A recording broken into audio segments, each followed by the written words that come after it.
9월 10일 목요일 우리에게 주시는 하나님의 말씀은 창세기 42장 18절에서 38절까지의 말씀입니다. 치유하시는 하나님이란 제목으로 말씀의 은혜를 함께 나누겠습니다. 깨진 창문 이론이라는 유명한 이론이 있습니다. 1969년 미국 캘리포니아주에 있는 스탠포드 대학 심리학과의 필립 짐바르도 교수는 매우 흥미있는 실험을 했습니다. 우선 치안이 비교적 허술한 골목을 선정해서 거기에 상태가 비슷한 두 대의 자동차를 본네트를 열어놓은 채로 일주일간 방치해 두었습니다. 그중 한 대는 본네트만 열어놓았고 또 다른 한 대는 앞 유리창이 조금 깨어진 상태로 두었습니다. 두 차의 상태는 약간의 차이만 있었을 뿐인데 일주일이 지나니까 두 자동차는 완전히 다른 차가 되어버렸습니다. 본네트만 열어둔 자동차는 일주일간 별다른 손상이 없는 상태로 잘 보존되었습니다. 그런데 본네트를 열어놓고 앞유리창을 조금 깨어진 채 내버려둔 자동차는 방치된 지 10분 만에 배터리가 없어졌고 하루 만에 네 바퀴 휠이 사라졌고 의자 시트가 없어졌습니다. 계속해서 낙서, 파괴, 쓰레기 투기, 방화 등이 일어나서 일주일 후에는 완전히 고철이 되어버렸습니다. 단지 유리창이 조금 깨어져 있었던 그 차에만 파괴와 약탈이 집중적으로 일어난 것입니다. 실험에 사용된 이 깨진 창문에서 브로큰 윈도우라는 심리학 용어가 이때부터 만들어졌습니다. 이 이론은 1980년대 치안이 엉망이었던 뉴욕시에서 실제로 적용이 되었습니다. 당시 뉴욕 지하철의 치안은 심각한 무법 상태였습니다. 1984년 뉴욕시에서 지하철의 치안을 회복하려는 방편으로 지하철 청소를 시작했습니다. 지하철의 지저분한 상태가 창문이 깨어져 있는 자동차와 같은 상태라고 생각했던 것이죠. 지하철에 교통국 직원이 모두 투입되어서 무려 6,000대에 달하는 차량의 낙서를 지우고 청소하는 당시로서는 그야말로 어이없는 작업이 수행이 되었습니다. 낙서가 얼마나 많았던지 지하철 낙서 지우기 프로젝트를 시작한 지 5년이 지난 1988년경에 드디어 뉴욕 지하철의 모든 낙서 지우기가 완료되었습니다. 그 이후 그때까지 계속해서 증가하던 지하철에서의 흉악 범죄 발생률이 낙서 지우기를 시작하면서부터 주춤하기 시작하였고 2년 후부터는 중범죄 건수가 오히려 감소하기 시작하였습니다. 1986년에는 범죄가 절반 가까이 감소했다고 합니다. 놀랍게도 낙서 지우기로 뉴욕의 지하철의 이 범죄 사건이 75%나 급감했던 것입니다. 이 일로 깨진 유리창의 법칙이 세상에 널리 알려지게 됐습니다. 여러분, 이 세상의 모습이 이와 같습니다. 하나님께서 이 땅을 아름답게 창조하셨지만 사람들은 죄와 교만으로 하나님의 창조 세계를 어지럽혔습니다. 깨진 창문처럼 작은 불순종의 결과는 무서웠습니다. 하나님과의 관계가 깨지고 사람들과의 관계가 깨지고 땅이 저주받았습니다. 그 이후 하나님의 일하심은 망가진 이 세상을 치유하시고 회복하시는 과정입니다. 우리의 인생은 깨진 유리창처럼 점점 더 망가지고 더러워지기 쉽습니다. 요셉을 둘러싼 야곱과 아들들의 삶이 그러한 모습을 보여줍니다. 그러나 하나님은 그들을 버리지 아니하시고 치유하시고 회복하시는 일들을 하십니다. 개인의 마음을 치유하시고 가정을 회복하십니다. 그리고 가정이 회복되면 민족이 서게 되고 나라가 섭니다. 하나님은 이런 큰 비전을 보고 지금 일하고 계신 겁니다. 요셉이 형들을 정탐꾼으로 몰아서 옥에 가둔 지 사흘이 지났습니다. 요셉은 기근에 고통당하고 있을 아버지와 가족들 걱정에 마음을 바꿉니다. 형들에게 자신도 하나님을 경외하니 한 사람만 남고 나머지는 집으로 곡식을 가져가라고 했습니다. 그리고 막내 베냐민을 다시 데리고 오라고 합니다. 요셉의 형들에게는 좀 더 나은 조건이 되었지만 아버지가 아끼는 베냐민을 데리고 다시 오는 것은 여전히 어려운 과제였습니다. 상황이 이렇게 되니까 형들 사이에서 자신들의 행동을 반성하는 모습이 보이기 시작했습니다. 오늘 본문의 21절에서 22절까지 말씀을 같이 읽겠습니다. 그들이 서로 말하되 우리가 아우의 일로 말미암아 범죄하였도다. 그가 우리에게 애걸할 때에 그 마음의 괴로움을 보고도 듣지 아니하였으므로 이 괴로움이 우리에게 임하도다. 르우벤이 그들에게 대답하여 이르되 내가 너에게 그 아이에 대하여 죄를 짓지 말라고 하지 아니하였더냐. 그래도 너희가 듣지 아니하였느니라. 그러므로 그의 핏값을 치르게 되었도다 하니. 아멘. 요셉의 형들은 자신들이 현재 처한 곤경의 상황이 동생 요셉에게 자신들이 행한 일로 말미암았다고 고백하고 있습니다.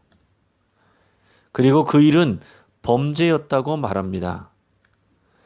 어린 동생이 살려달라고 애걸할 때 그 마음의 괴로움을 보고도 듣지 아니했기 때문에 자신들이 지금 이런 괴로움을 당하게 된 것이라고 말합니다.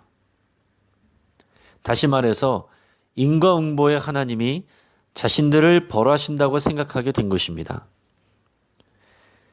이어서 장남 르우벤은 요셉을 죽이지 말자고 말렸던 자신의 말을 듣지 않았던 것에 대해서 형제들을 책망합니다.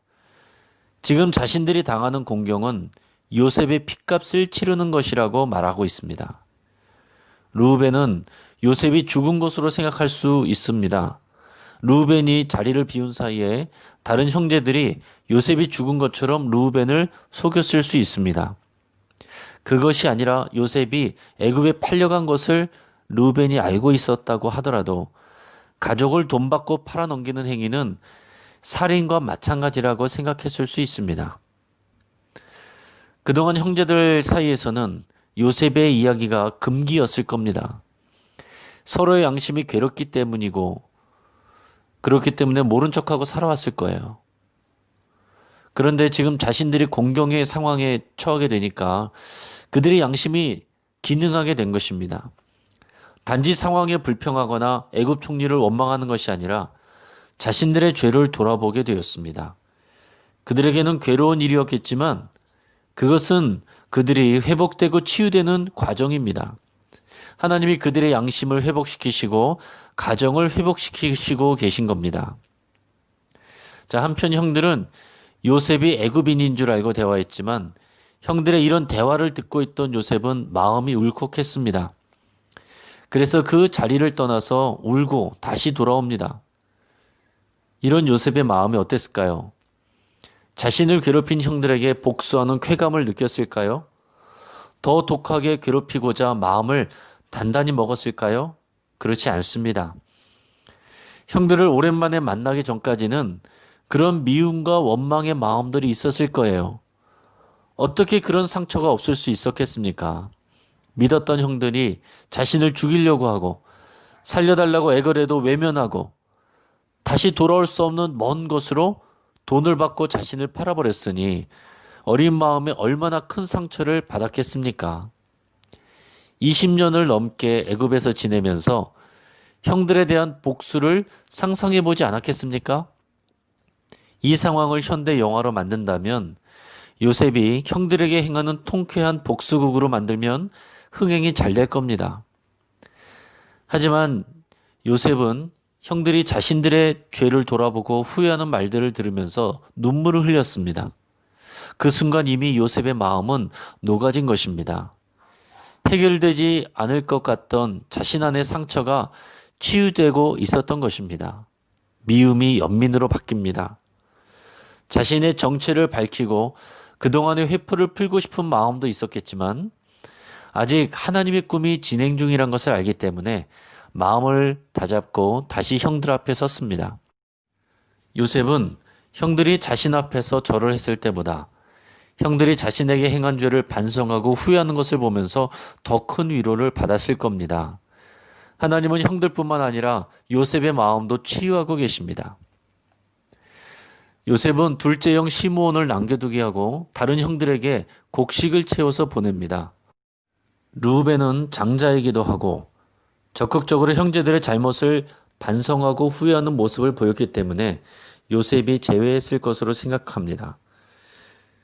요셉은 형제들의 가방마다 곡식을 채워놓게 하고 가면서 먹을 식량도 따로 챙겨줍니다.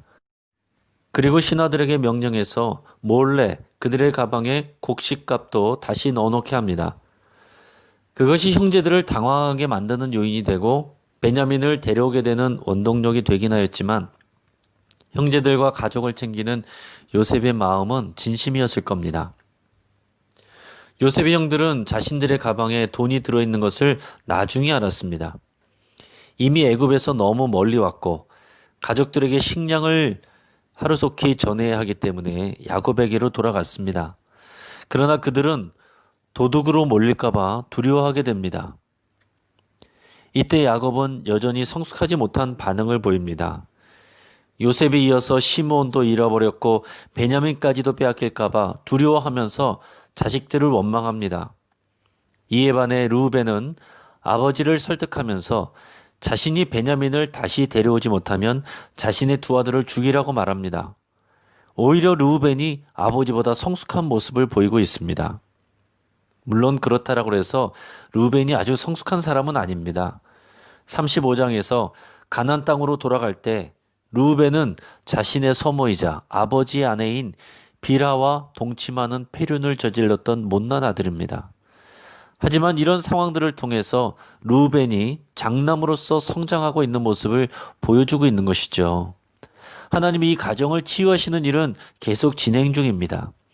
이 상황들은 양식의 문제만도 아니고 개인의 상처 치유의 문제만도 아니고 가족관계의 회복의 문제만도 아닙니다. 이 모든 것을 포함해서 하나님이 이 가정을 치유하고 회복시키고 계십니다. 그리고 이 가정의 회복은 곧 이스라엘 민족이 서는 것이고 하나님의 나라를 세워가는 하나님의 비전이 이루어지는 것입니다. 하나님은 오늘도 역사하고 계십니다. 우리의 상처들을 다루시고 치유하고 계십니다. 더 나아가서 하나님은 우리의 가정을 치유하기를 원하십니다. 우리 가정이 치유되고 회복이 되고 하나님의 교회가 되는 것이 하나님의 나라를 이뤄가는 놀라운 하나님의 비전입니다. 이제 말씀을 붙잡고 함께 기도하겠습니다. 우리 안에 상처가 치유되고 양심이 회복되기를 위해서 기도하겠습니다. 잊어버리려고 했던 죄가 있다면 회개하고 해결하기로 기도하시길 바랍니다. 틀어진 관계가 있다면 회복을 위해서 기도하시고 용서하시든지 또는 사과를 하시든지 결단하시고 실천할 수 있길 바랍니다. 우리 가정을 위해서 기도하겠습니다.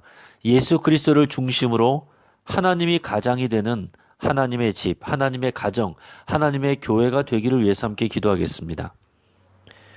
최규철 원로 목사님과 또 우리 교회 어르신들이 외롭지 않고 담대하실 수 있도록 위해서 함께 기도하겠습니다. 가정예배를 회복해서 신앙의 본질을 추구하는 우리 영신교회가 되기를 위해서 합심해서 함께 기도하겠습니다.